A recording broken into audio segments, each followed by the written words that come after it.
말씀은 그리스도 안에 있는 우리가 얼마나 큰 사랑을 입은 자들인지, 또 얼마나 큰 축복 속에 우리 인생을 가는 자들인지 우리를 향하신 하나님의 마음을 얘기하고 있습니다. 성령 하나님께서 우리 안에 아버지의 그 귀한 마음들을 풀어주셔서 우리도 이제 하나님을 향하여서 사랑으로 반응하고 일어서는 귀한 은혜의 시간이 되게 하시기를 진심으로 기도합니다. 예수 그리스도 안에서 믿음으로 의롭다함을 받은 자들에게는 하나님과 화평케 되는 축복이 주어졌습니다. 우리 1절을 다시 한번 같이 읽어볼까요? 1절입니다. 시작. 그러므로 우리가 믿음으로 의롭다 하심을 받았으니 우리 주 예수 그리스도로 말미암아 하나님과 화평을 누리자. 아멘. 우리가 예수 그리스도 안에서 하나님과 더불어 화평을 누리는 관계가 된 것은 예수 그리스도를 통해서 의롭게 됨으로 말미암아 주어진 축복입니다. 아담의 범죄로 인해서 하나님과 원수가 된 인간은 에덴에서 쫓겨나 멸망의 길로 나갔습니다. 죄악된 인간은 그 무엇으로도 하나님과 인간 사이에 가로막힌 담을 헐 수가 없었습니다. 죄가 의로우신 하나님과 우리 사이를 가로막았기 때문에 하나님께 가까이 갈 수도 없었고 또 심판과 진노만이 주어진 존재가 되었습니다. 그러나 11절에 동일하게 말씀하시기를 우리 주 예수 그리스도께서 화목 제물이 되심으로 하나님과 우리 사이에 화해가 이루어졌다고 기록하고 있습니다. 하나님의 아들 예수 그리스도께서 우리를 위해 대신 바쳐진 화목 제물이 되셨습니다. 십자가에 우리 죄를 대신하여 죽으심으로 그의 피로 우리 죄를 씻어 중간에 막힌 담을 허시고 원수된 것 곧 의문에 속한 율법을 예수님 자기 육체로 폐하여 주셨습니다. 그리하여 하나님과 우리 인간 사이에 화해가 이루어지게 되었습니다. 죄인일 때 인간은 그 전에는 하나님과 원수로 살았습니다. 그러나 이제 우리는 어떻습니까? 하나님을 아버지로 주로 모신 그분의 자녀들이 되었습니다. 우리가 예수를 주로 믿기 전에는, 즉 죄 사함을 받기 전에는 우리의 마음과 육체에 참 평강이 없었습니다. 죄로 인해 원수된 마음에는 엄청난 내적인 갈등과 고통이 끊이지 않습니다. 죄를 지닌 인간은 어느 누구도 이 고통을 피해 갈 수가 없습니다. 그러나 예수 그리스도의 중재로 모든 죄에서 의롭다함을 받은 우리는 하나님과 화해한 자가 되었고 하나님과 사람 사이에 또 사람과의 모든 관계 속에서 참 평화를 누리게 되었습니다. 위로는 하나님과 또 옆으로는 이웃과 더불어서 화평과 사랑의 관계를 누리며 살게 된 것은 예수님의 십자가로 인하여서 우리에게 주어진 가장 큰 축복입니다. 세상 사람들이 이 땅의 것들을 다 갖고도 누릴 수 없는 가장 큰 축복인 것을 보게 됩니다. 그 귀한 축복을 저와 여러분이 값없이 예수 그리스도를 믿음으로 받고 누리는 자가 되었습니다. 그러므로 바울 사도는 우리 주 예수 그리스도로 말미암아 하나님과 더불어서 화평을 누리자고 적극 권면합니다. 예수 그리스도를 통해서 하나님과 화평을 누리는 자가 행복한 자이기 때문입니다. 우리 각 가정들을 보세요. 부모와 자녀 간에 또 형제들 간에 서로 깊이 신뢰하고 사랑하는 가정은 늘 웃음꽃이 피어나고 또 가족 구성원들 모두가 행복합니다. 그러나 부부간에 문제가 있거나 또 자녀들과 특히 10대 자녀들하고는 갈등이 많죠.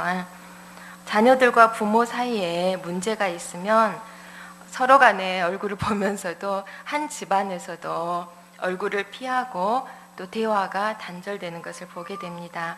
한 집에 살면서도 방문을 꼭꼭 걸어 잠그고 또 마음의 새 빗장을 채운 듯 남남으로 살아가는 가정들이 얼마나 많은지 모릅니다.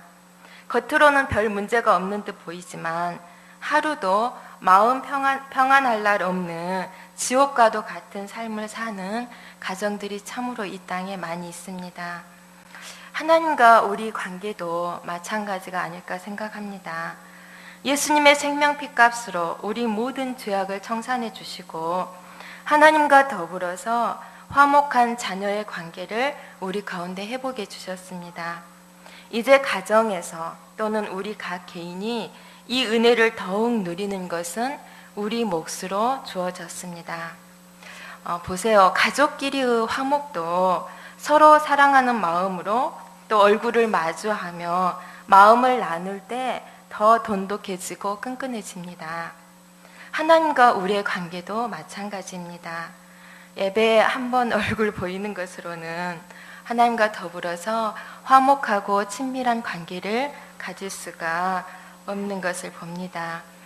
부모와 자녀가 모든 것을 함께 나누듯 또 서로 안고 그잖아요. 우리 승현이 아빠만 오면은 얼마나 좋은지 아빠 품에 안겨서 떨어지지 않으려고 하는데 이런 속에서 또 친밀한 관계가 생성되고 부모와 자녀가 모든 것을 함께 나누는 것처럼 우리 일상의 삶에서 모든 것을 주님과 함께 나누고 또 우리의 시선을 늘 주님께 고정하고 또 우리의 마음과 사랑을 드릴 때 하나님과 우리의 마음이 더 가까워지고 또 하나님과 더 깊은 사랑 속에서 친밀감 가운데 평강을 누리는 그리고 우리 삶이 하나님과의 이 친밀한 관계 속에서 더 든든히 서가게 되는 것을 봅니다.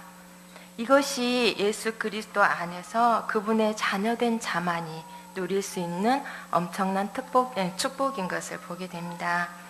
우리 주 예수 그리스도로 말미암아 하나님과 더 화평한 관계 속에서 참 행복을 누리는 저희 모두의 삶이 되기를 진심으로 소원하고 기도합니다. 예수 그리스도로 말미암아 화평을 누리며 하나님의 자녀로서 삶을 사는 자들은 이제 세상에서 발을 딛고 살지만 추구하는 세계가 확연히 다른 것을 보게 됩니다.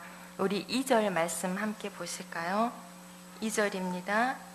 같이 읽겠습니다. 시작. 또한 그로 말미암아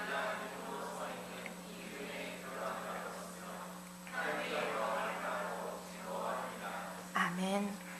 예수님을 만나기 전에는 우리는 누구나 우리 자신을 위해 살았습니다. 결혼을 하니까 또 아내를 위해서, 남편을 위해서, 또 자녀들을 위해서 살게 되죠. 내가 원하는 것을 하며 먹든지 마시든지 무엇을 하든지 그 목적이 나와 내 가정을 위한 것이었습니다. 그러나 예수님을 믿고 하나님과 더 깊은 사랑의 관계, 또 친밀함을 누리는 그분의 자녀들은 삶의 목적 자체가 달라져 버립니다. 우리가 처음 예수를 주로 고백하고 세례를 받을 때 세례 문답의 첫 번째 내용이 더 이상 나를 위한 삶이 아니라 하나님의 영광을 위해 살겠습니다는 고백입니다. 바울도 고린도전서 10장 30절에 말합니다. 너희가 먹든지 마시든지 무엇을 하든지 오직 하나님의 영광을 위하여 하라. 여러분은 처음 감격 속에서 떨리는 심정으로 진심을 다해 하나님의 영광을 위해 살겠노라고 그렇게 고백하셨던 것처럼 오직 우리 삶 속에서 하나님께 영광 돌려드리는 삶을 살고 계십니까? 찔리세요? 이 땅에 사는 우리가 하나님의 영광을 바라고 즐거워하는 것은 우리 인간이 추구할 수 있는 최고의 수준이라고 생각합니다. 또 하나님이 가장 기뻐하시는 바라고 생각이 듭니다. 하나님의 영광을 누구보다 사모하고 누렸던 인물이 바로 구약 성경에 나오는 모세라고 생각이 듭니다. 이스라엘 백성들을 출애굽시켜 가나안에 이르기까지 광야 길을 가는 동안 고정된 예배 초소에서 하나님을 예배하는 것도 아닌데 계속 옮겨서 갔잖아요. 모세는 그러나 광야 길을 가는 내내 하나님께 예배하며 또 무엇보다 하나님의 영광을 사모하고 그 영광 가운데 머무르기를 원했습니다. 그리고 그 영광을 자신이 만나고 또 그 영광을 백성들과 함께 만나고 맛보게 하였습니다. 하나님의 영광을 바라고 즐거워하는 것은 우리에게 있어서 최고의 축복인 것을 보게 됩니다. 저는 이것을 예전에 서울의 한 집회 자리에서 처음 만났습니다.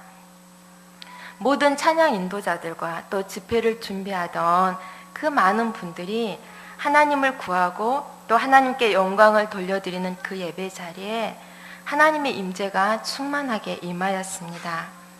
무딘 나의 심령도 그곳에 있었는데 정말 하나님의 영광이 나의 모든 것을 덮고 채우시는 그 감격과 기쁨을 맛보니까요, 다른 것들이 구해지지가 않았어요. 더 막 하나님의 영광 가운데, 저 앞으로 잘 안 나가는데 앞에 막 나가서 그 영광을 맛보고 또 마음에서 막 우러나서 하나님의 그 영광 가까이 가고 싶은, 그래서 그 감격과 기쁨이 집회 기간 내내 나를 떠나지 않았던 것을 기억합니다. 그리고 세상에서 내가 추구할 가장 소중한 것이 바로 하나님의 영광인 것을 저는 그때 처음 알았습니다. 하나님의 영광을 구하고 즐거워할 때 우리에게 있는 모든 문제들은 아무런 문제가 안 되는 것을 저는 그때 보았습니다. 그 이후로 지금까지 하나님의 영광을 구하고 사모하는 것이 나의 첫 번째 기도 제목이 되었습니다. 하나님의 영광으로 이 전을 가득 채워주십시오. 하나님의 영광을 이 전에 또 우리 예배 초소 가운데 나타내 주십시오. 영광의 하나님, 이곳에 오셔서 이 예배 초소에서 운행해 주십시오. 기도의 자리에 앉을 때마다 늘 첫 번째로 드리는 기도였습니다. 그런데 하나님께서 그분의 영광을 사모하며 구하는 기도를 얼마나 기뻐하는지 여러분 아십니까? 우리가 구할 때 실제로 그분은 오셔서 거룩한 그분의 임재로 이곳을 덮어주시고 그분의 영광에 동참하게 하시는 그 은혜를 하나님은 우리 교회 가운데 지금까지 부어주셨습니다. 이것은 아브라함 목사님께서 늘 하시던 기도이기도 합니다. 하나님의 영광을 늘 사모하며 구하였던 목사님의 모든 삶과 기도를 통하여서 우리 교회와 우리 모든 성도들이 그 은혜를 함께 맛보고 또 지금까지 누려왔음을 늘 감사하게 됩니다. 이제 여기 있는 우리가 그 기도를 이어가는 주인공들이 되어야 하지 않겠습니까? 하나님의 기름 부으심이 가득한 곳, 하나님의 영광이 충만하게 흐르는 교회가 되도록, 그래서 누가 어떤 심령으로 와도 하나님의 살아계심을 만나고 또 은혜를 누리는 이곳이 되기를 진심으로 원합니다. 그렇게 될 때 누가 어떤 모습으로 오든 이 자리가 하나님을 만나는 자리가 될 것이고 또 예배하는 그 초소마다 얼마나 행복하겠습니까? 주님의 영광이 늘 임재하시고 일하시는 아름다운 교회로 저희가 함께 구하고 만들어 가기를 진심으로 원합니다. 이 교회에 하나님의 영광으로 가득 채워주소서. 또 우리 가정들이 하나님의 영광의 빛으로 충만한 가정들 되게 하소서. 주님의 자녀된 우리 각 성도들의 삶이 늘 하나님의 영광을 위하여서 살게 하시고 또 그 영광이 머무르는 삶을 살게 하옵소서. 우리가 이렇게 사모하며 구할 때 우리 삶은 어느 곳이든 하나님의 영광이 임하는 거룩한 초소가 될 것이고 또 거룩한 삶으로 변화되리라 믿습니다. 우리가 사모하는 마음으로 하나님의 영광을 구하고 그분을 즐거워하면 그 모든 자리에서 하나님은 그분의 충만한 영광 가운데 우리를 만나 주실 것입니다. 이 세계를 체험한 자들은 세상 것들에 매이지 않습니다. 하나님의 영광의 세계를 맛본 그리스도인들은 삶의 가치관도 당연히 달라집니다. 하나님의 영광이 임하면 그 영광 가운데서 우리는 우리 가운데 영원히 약속된 하나님의 나라를 체험하게 됩니다. 그 영광과 은혜를 맛볼수록 세상 것에 매이지 아니하고 또 세상 것을 바라보지 아니하고 믿음의 눈으로 본향인 하나님의 나라를 간절히 소망하게 됩니다. 그 나라, 그 영광의 하나님을 사모하고 그 나라에 합당한 사람이 되기 위해 소망 가운데 준비하는 삶을 살아갑니다. 그래서 더 이상 땅의 것이 아니라 영광스러운 하나님의 나라를 추구하며 살아가게 됩니다. 이런 자들은 이 땅의 삶을 가는 동안 환난과 고난을 보는 눈도 달라지게 됩니다. 예전에는 어찌하든지 환난은 피해가야 하는 것이었습니다. 그러나 이제는 우리에게 주어진 모든 삶을 겸손히 감사함으로 감당하고자 합니다. 바울 사도는 우리가 환난 중에도 두려워할 것이 아니라 오히려 즐거워하라고 말씀하고 있습니다. 인간의 힘으로 감당하기 어려운 극한 시련 속에서 우리가 어떻게 즐거워할 수 있습니까? 우리의 본성으로 또 제정신으로는 그렇게 하기 어려울 것 같습니다. 그러나 이는 환난을 통해서 우리에게 큰 유익을 주기 때문에 환난을 즐거움으로 받아들이라 하시는 것 같습니다. 우리 3절과 4절 말씀을 함께 읽어볼까요? 3절 4절입니다. 시작. 다만 이뿐 아니라 우리가 환난 중에도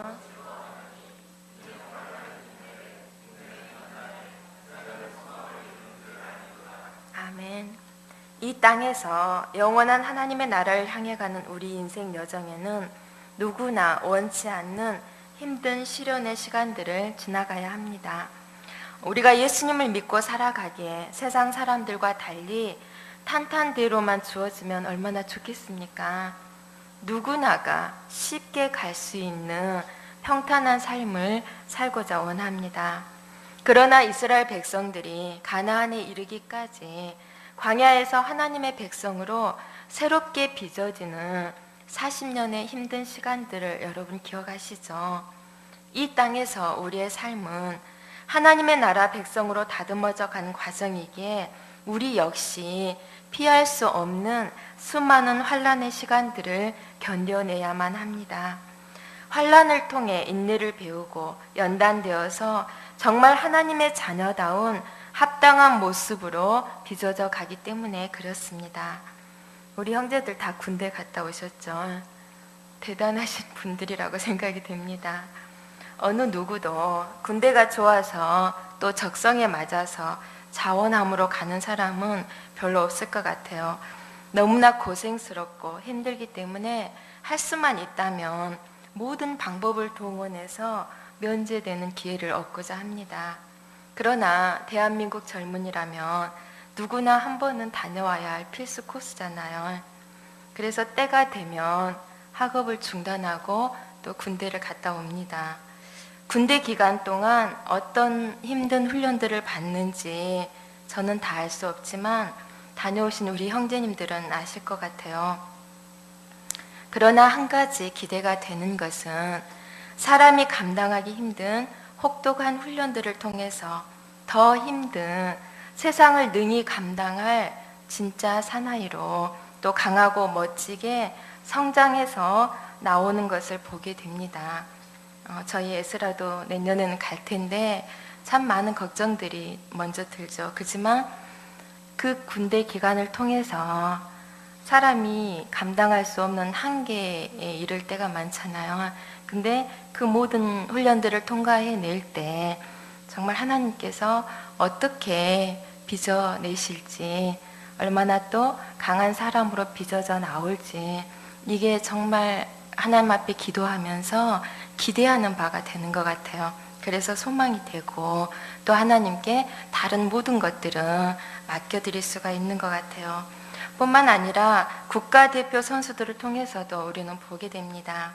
국가를 대표하는 선수로 발탁되는 것도 힘들지만 경기에서 올림픽 메달을 따는 것은 정말 기적을 만들어내는 일인 것을 보게 됩니다. 4년이라는 긴 시간 동안 최후의 승리자가 되는 영광을 위하여서 모든 어려움을 참아내며 또 혹독하게 훈련을 감당해내는 선수들의 이야기를 올림픽 때마다 우리는 매스컴을 통해서 보게 됩니다. 고생 뒤에 승리의 영광을 바라보기 때문에 그 힘든 시간들을 견뎌낼 수 있는 것을 보게 됩니다.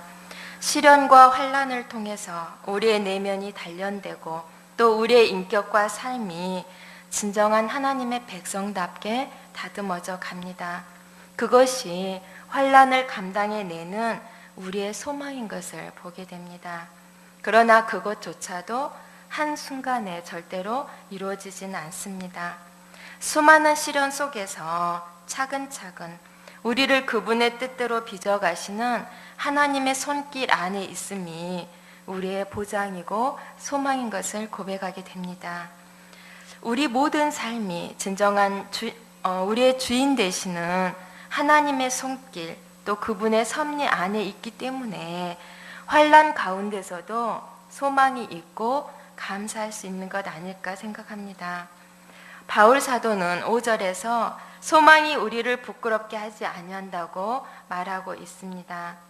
현재의 내가 아무리 비천하고 초라해도 우리 안에는 이미 하나님의 자녀로서의 존귀함이 준비되어 있습니다.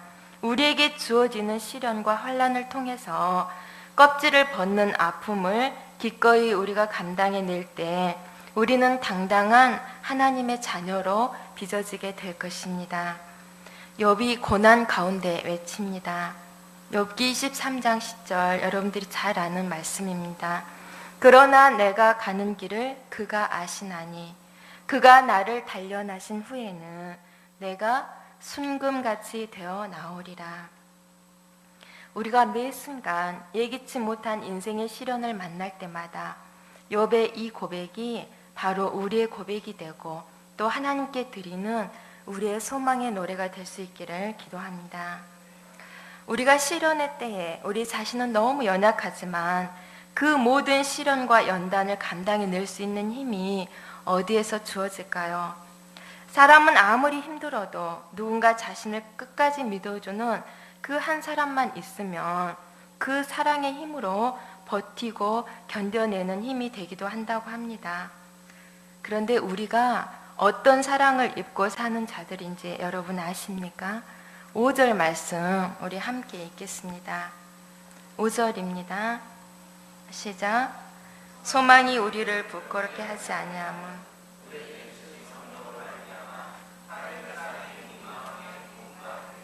아멘. 성령 하나님께서 우리 안에 오셔서 우리와 늘 함께 계시잖아요. 우리 안에 계시는 성령님을 통해서 하나님의 사랑을 우리 마음에 주시는 정도가 아니라 붓고 계신다고 말씀합니다. 부족함 없이 넘치도록 하나님의 사랑을 성령님께서 계속해서 우리가 환난 당할 때, 연약할 때 부어주시는 것이라고 말합니다. 그러므로 우리가 어떤 힘든 시련과 환난 가운데 있어도 하나님의 사랑이 우리를 강하게 붙들어 주시기 때문에 잘 견뎌내고 이겨내도록 끝까지 하나님께서 책임지신다는 것입니다. 그러므로 우리 인생의 시련의 때에 우리가 무엇을 의지하며 붙들어야 하는지 가르쳐 줍니다. 우리가 아무리 우리의 힘으로 아무리 감당하기 어렵고 힘든 일들을 만날 때 사단은 가장 먼저 우리 마음에 하나님의 사랑을 의심하게 합니다. 내 죄 때문에 하나님이 나를 버리셨어. 이런 의심을 하다 보면 하나님으로부터 점점 멀어지게 하고 결국 떠나게 합니다. 그러나 여러분, 하나님의 사랑이 성령을 통해서 우리에게 부은 바 되었기에 우리로 하여금 어떤 시련도 감당해내게 하고 또 하나님의 뜻 가운데 우리를 그분의 사람으로 세워가심을 믿어드리기 원합니다. 성령을 통해 우리에게 부어지는 하나님의 사랑이 이를 가능하게 한다는 것입니다.